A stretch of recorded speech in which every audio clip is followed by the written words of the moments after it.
We are into the quarterfinals of the Women's Euros, and we have a massive upset. Hello, everyone. Welcome to ESPN FC Live. I am Alexis Nunes, rocking out with our Tom Hamilton, who is over in Zurich, Switzerland. He's getting ready for the big one that is England up against Sweden. The Lionesses, of course, with a big task tomorrow. But today, there was a big task for Italy up against Norway. Heavy favorites in this one, I would say, or flawed favorites, I would say, too, Tom, as a lot of people were calling them. But in the end, the Italians, they did the job. A 2-1 win. They left it late, too, to secure the win after Norway came back out of Hegerberg, missing a penalty. Very uncharacteristic of her, but we will give her, considering she came out of a 5-year hiatus just to show up for her country. Unfortunately, it ends in the quarterfinals. Tom, so much to talk to about this one. I noticed you nodded your head when I did say flawed favorites in this one when I was speaking about Norway. What did you think of that, and what went wrong for them? Of course, we'll talk about what Italy did so right today. But first, Norway, you could just see it in everyone's face after another tournament and another major upset for the Norwegians. Yeah, I mean, when you say what went wrong, pretty much everything, to be honest. I mean, this is a team with remarkable individuals, and we've seen sort of generational defying players like, Hegerberg, you mentioned, Caroline Graham-Hansen, others, but they never have ever lived up to the sum of their parts. And we saw that again where, even this bright new star who's coming through, Gaupset, who's outstanding against Iceland, so pleased to see her starting. They just never clicked. And from the outset, Italy had their number. They beat the front press. They basically had the freedom in the middle of the pitch, and that was why Norway made that first change. And up until then, Norway were pinned in their own box much of the first half. Italy could have been 2-3 up by the break, and Norway would they never really got going. They did play well in the second half. There were moments, obviously the missed penalty, her second missed penalty of the Euros. She then made amends, beautiful long ball from Maren Mjelde, and Hegerberg to just tuck it home. But I mean, Norway, they came through the group, with a perfect record, 3 from 3, but still no one was mentioning them as potential favourites. And I think today we saw why. They're an incredibly frustrating group. They have, as I said, generational talent, but it hasn't quite worked, not since 2013, so the best part of 12 years. And again, more disappointment, really. And a new coach has come in, yet still familiar failings. Yeah, I think last time after covering the Women's Euros that went on in England, it was pretty much a Norwegian inquisition after they also bowed out probably a lot earlier than many people would have expected, especially with the big names and the talent that they do have. In this matchup against Italy, everyone was kind of looking ahead to the tactics because Italy, solid defensively, sometimes will play with the 5 at the back, coming along that spine.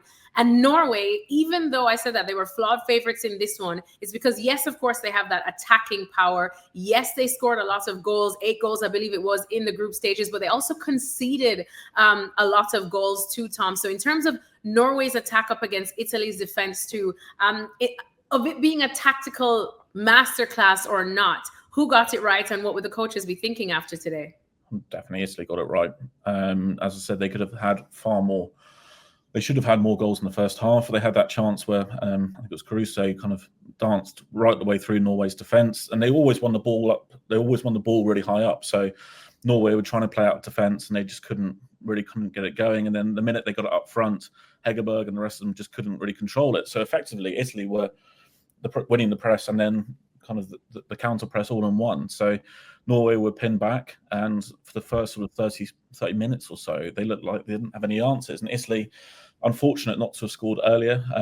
There was that chance I mentioned where Caruso went through the defence, and then one where the cross went in, and both players sort of went for it at once. And it was just frustrating, and you could see it kind of felt at that point that Norway were going to then find their rhythm. And like we've seen, they've come back from a goal down in 2 of the group stage matches to win. So you kind of felt like that was going to happen again.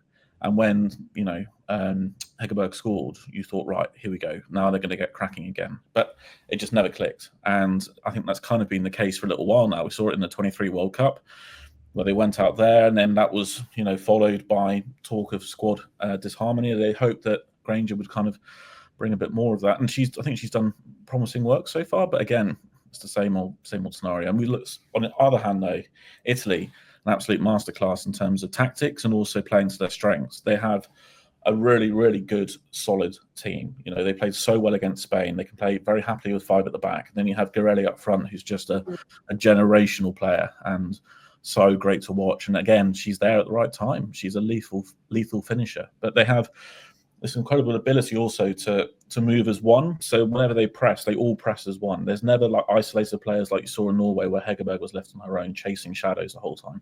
Italy are really, really well drilled, and they seem to be, getting to a semi-final first time since '97. It's just an incredible return for this group. And look, thoroughly deserved. They're definitely the story so far. Unless Switzerland pulls something remarkable out of the hat against Spain, I mean, it's Italy's tournament, really. Yeah, exactly. I think this final one on Norway, just to pay it off again, because it's something that for another couple of years, we probably will be talking about this, Tom. I'm just wondering, if you're Norway now, and as you said, you spoke about the last Euros, we spoke about the last World Cup as well, and here we are, another Euros, cycle after cycle after cycle, where you just don't feel Norway are hitting even near the expectations that we do have of them, even with the big names out there. Where do Norway go from here? What do you think, what questions need to be asked of Norway going forward now? I think they have to get some sort of organisation in there and get some sort of coherent philosophy, because at the moment, it's just not working. You saw Guru Reiten playing at left back. I mean, she's a wonderful football player. I think she was kind of lost there. They tried to play in the diagonal balls, and they tried playing on the counter attack. Then they tried, putting it through the middle, and they just couldn't quite get it going. So they need to work out exactly who they are and who they want to be.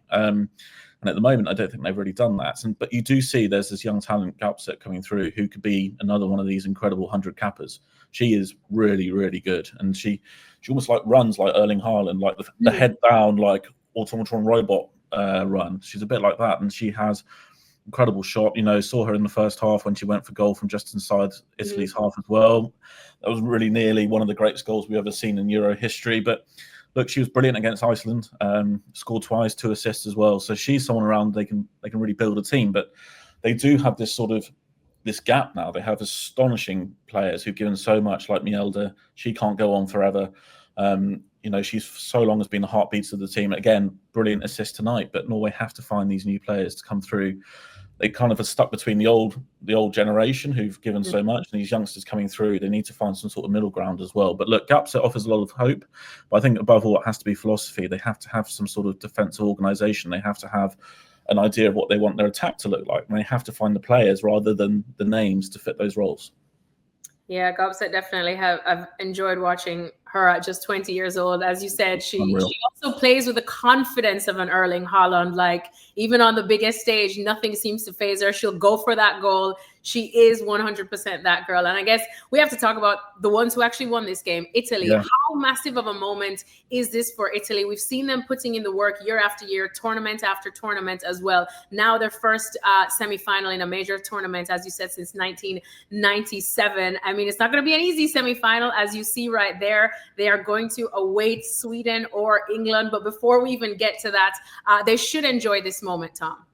Absolutely. And you really hope they do. They've been riding this wonderful wave all the way through. The goal against Portugal, and then the goal against Spain as well. The winner against Belgium. They scored some absolutely outstanding goals. And it's all spearheaded by Gorelli, who's just wonderful to watch. Like, just so much passion, still so lethal at the age of 35. And she deserves the success. And you really hope that this could now be, we're seeing the rise of Inter Milan again in the women's game, which is wonderful. And obviously Juventus have been there for so long, and Roma too. But you really hope this could be the launch pad now to really get things going again. If they can, they're 2-time winners, of course. So if they can get that sort of movement going again, it'll be brilliant. But look, we not 2-time winners, 2-time finalists. Sorry, if they can find that momentum again, it's going to be brilliant. And this could really be one of those sort of eureka moments for the game, I think, in Italy.